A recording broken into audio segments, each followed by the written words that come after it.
hindi kayo nag-file ng mga kaso kung talagang naniniwala po kayo na meron ho talagang death squad?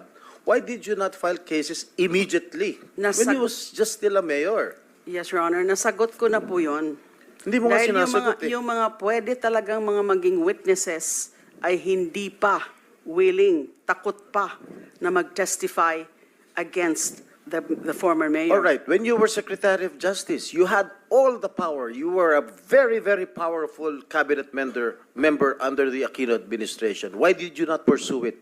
Because at that time, wala na nga akong nagiging resulta ng mga nagiging investigation din. Because again, Madam Chair, mahirap Madam kunin. Chair, Madam Senator, you were a very, very powerful member of the cabinet during the Aquino administration. You had all the resources. You had the NBI at your disposal.